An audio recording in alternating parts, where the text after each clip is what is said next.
Welcome to the Tesla Economist. Please hit the thumbs up and remember to subscribe. You can also follow me on Twitter and talk to me on Patreon. Okay, a little belated as the infrastructure bill was updated last week, but I'm sure you're all familiar with the news and understand it already. I'm not really into reporting Tesla news so much. There's plenty of other great YouTube channels that do that. I'd much rather offer something unique, more like interpreting what I think the news might mean and the potential economic impact using various axioms. But to be honest, I think it very likely this bill will pass, or at least something that resembles it. It seems to really have legs. We have an update on the EV bill, the anti-Tesla bill. We should probably call it what it is. It's also incredibly pro-hybrid too. In fact, they offer bigger discounts to hybrids made by GM and Ford than they do to a full electric Tesla made in America. The other major anti-Tesla element is the ununionized labour side. To be honest, the extra $4,500 per vehicle for union labour, well, that probably doesn't actually cover the extra cost of having unionised labour. I estimate unions probably even cost in excess of $5,000 per vehicle extra for these companies. And of course, that $5,000 doesn't go directly to the labour either. However, Tesla look after their employees too, and give about $2,000 per vehicle to their employees in the form of stock-based compensation. In addition to that, can you just imagine how much that stock has appreciated over the years? Tesla employees are looked after just fine. Maybe that's the reason it's the number one place people want to work when they come out of college. Yes, there's a lot of millionaires that work for Tesla who started working in the early days and never sold their shares. Of course, this is never reported, as it would not fit the narrative due to how corrupt the media and government are, which we're witnessing firsthand. They're looking after their customers. Biden is looking after those who funded him, and the media are looking after those who funded them. They're advertisers. And the media also know what kind of headline gets more clicks, the ones that make Tesla or Elon look bad, compared to promoting how good a job the company is doing in combating climate change. Oh, and it doesn't appear to stop there even. The world is not ready to recognise or accept Tesla. Tesla is doing more than anyone else imaginable with their missions, but for some reason they're not being talked about at the UN Climate Change Conference. I mean, they didn't even drive the leaders in Teslas. The conference was very simple. I could have probably explained all that needed to be said in a few sentences. Something like, if we want to make our best effort in sorting climate change, then we need to do absolutely everything we can to encourage Tesla to flourish. And we should stop subsidising all the fossil fuels, tax them further, and give subsidies to clean energy. That's it. It's really that simple. It's strange that's not the case. I guess that doesn't fit the agenda. Luckily for us, Tesla is much bigger than just a company. It's a philosophy, an idea, a dream, a future, and enough people are behind it so that Tesla doesn't need any more help. The people in charge of this infrastructure bill are, of course, idiots. Now, being an idiot is a two-way street. Let's look at the EV side of the infrastructure bill. For one, we have them encouraging hybrids. I'm sure you've all heard many times and likely realise for yourself how ludicrous this is. It is encouraging the exact opposite of what we want, and the reasons are obvious. Although this is idiocy, it's also cronyism.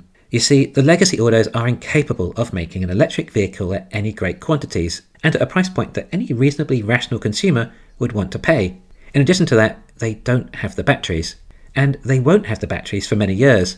If, and that's a big if, things go really, really well for them, as in everything goes according to plan, investing tens of billions of dollars in an industry they are clueless about, so clueless that I believe they invested in the entirely wrong battery technology, going for nickel-based batteries, in the hope of reducing costs, when it's highly possible all those commodity prices could go through the roof, or still remain too scarce to ramp up to any serious production, and they've likely not secured all their supply chains. And bear in mind, Tesla was researching this back in 2014, when they were building their Giga Nevada factory.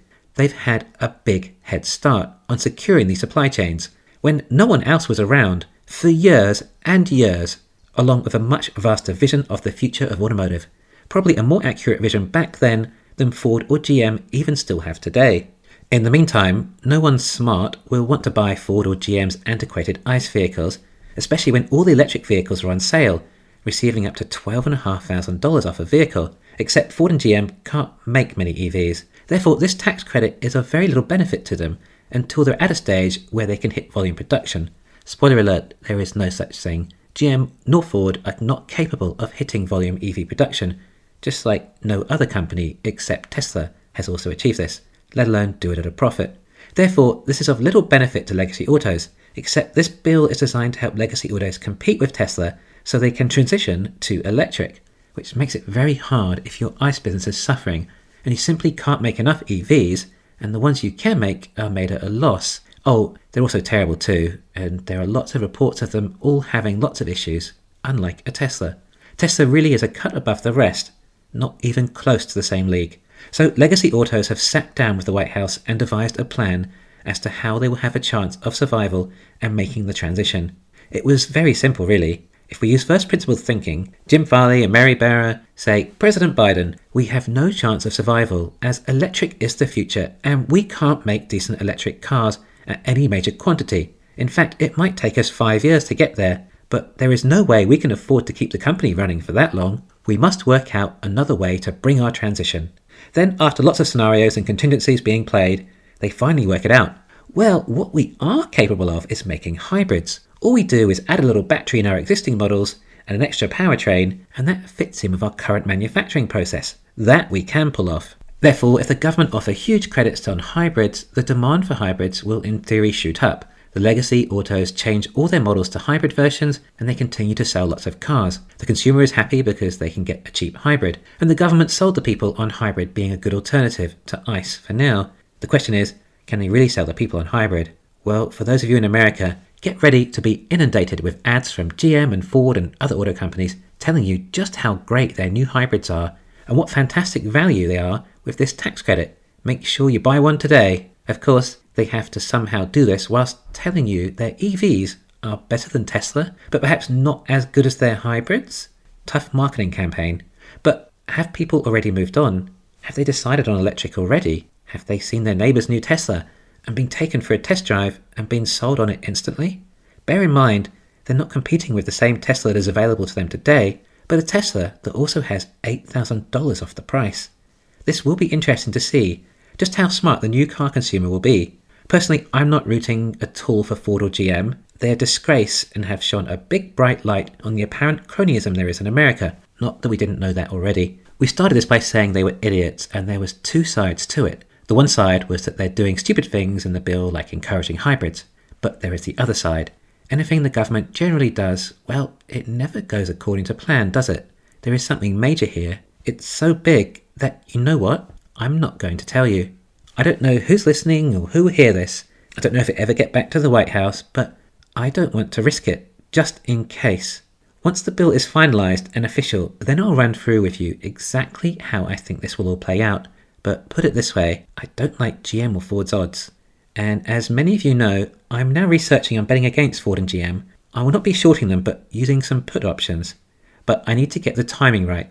This EV bill could end up making their stock prices shoot up too. On the other hand, I say I'm betting against them, but that's not my real intention. I actually explained I wanted it as insurance to protect myself in a market crash. For those of you who went through the GFC, you know what I'm talking about. It can become very unpleasant and stressful. I've been through too much to have to face that again.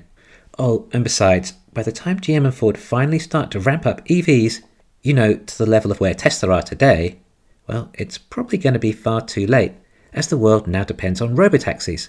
Not to mention potentially a compact Tesla, starting at around $17,000 after the credit. Yeah, good luck competing with that. Thanks for listening. Please hit the thumbs up and subscribe. You can follow me on Twitter and talk to me on Patreon.